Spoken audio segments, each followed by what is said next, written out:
We'll just use this kind of to warm up. And maybe I can always use like this part because people like seeing the sky and the grass and green and blue.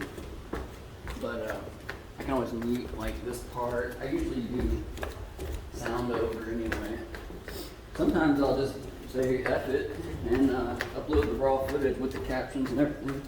So who knows? Like behind the scenes look how it's done. DigiModels. I also just made it to where our website is at DigiModels.us.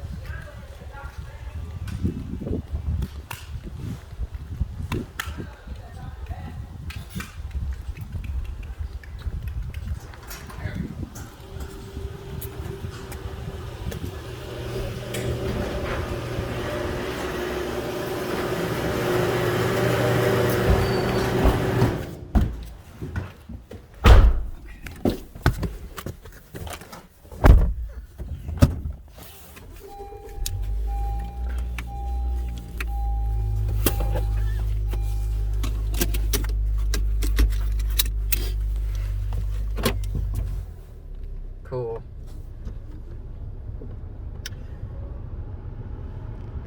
I'll wait till I'm out of here real quick. Focus.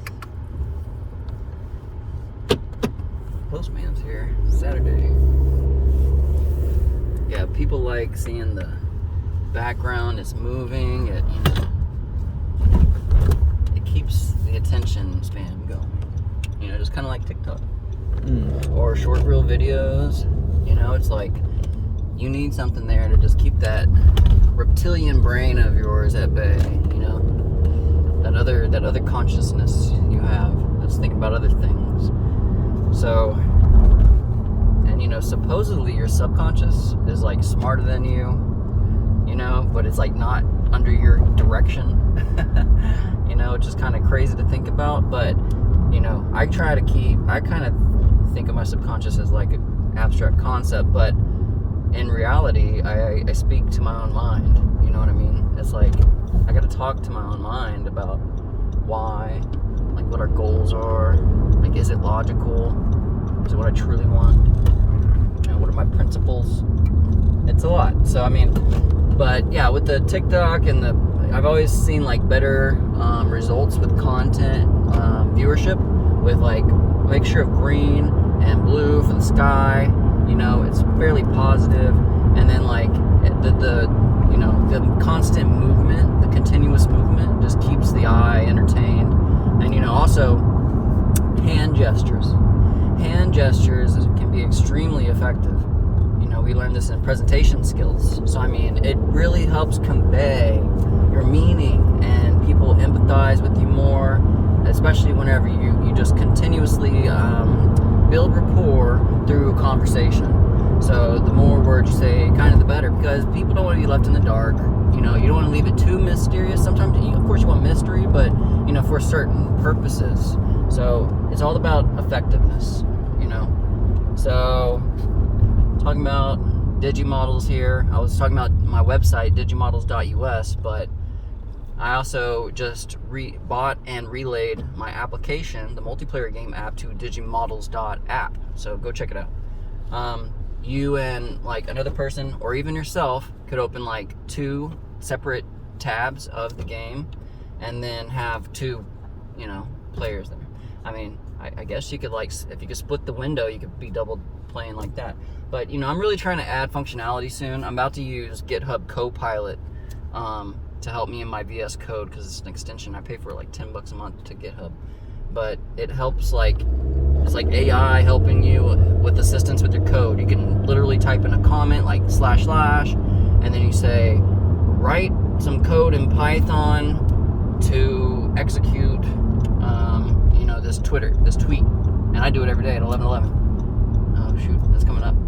But yeah, I'm still manually in the loop, right? I still have to sit there at the VS Code station, and then my alarm goes off on my phone, and then I right click the VS Code to run the Python script, and then it connects through an API to Twitter using my credentials that I've already inputted those parameters, and then it sends a tweet based on a script I wrote already, which is 11:11, make a wish.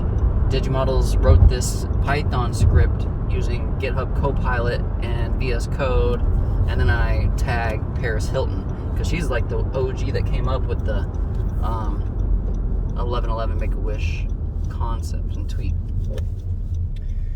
So yeah, it's all about getting attention these days. I've been getting some attention on my videos lately. A couple days ago I got 900 views. Last night I got like 800 views. Like, what's going on? I think maybe I'm getting better, which is good. I built a website for my local dentist for free. So, but I put her name on it. Like, I'm trying to work with her, but I'm trying to funnel the traffic through me, right? Because I'm not just gonna say everybody go to her, and everybody go to her and be like, she'll be like, how'd you find us? And they'll be like, I don't know. And then I get no credit. You know what I mean? So I built a website locally. It's even getting SEO impressions, right? Locally. So that's good. And then, but my name's all over it, and my email and my contact information, my phone number, because I want them to contact me. I even got a little form you can put your first name and last name and email, and then that'll go to my MailChimp web service I pay for, and then I'll see new clients coming in through that way. Or if they call me or email me, then I'll just relay them to the doctor and say, please provide me 20% after they pay. If that makes sense. It's commission. I bring her work. I bring her clients that she would not have gotten before. Maybe. Or maybe I just accelerated it. And maybe out of 10, maybe one doesn't actually pay. Maybe the first one doesn't pay. Maybe they don't like it and they leave. You got to be ready for all situations. So you got to expect the worst, but hope for the best. It's a dual mindset of positive and negative, pessimism and optimism. But you want to be optimistic. Gary Vee says so. I believe it too. All right, we're here, guys, at In-N-Out. DigiModels out.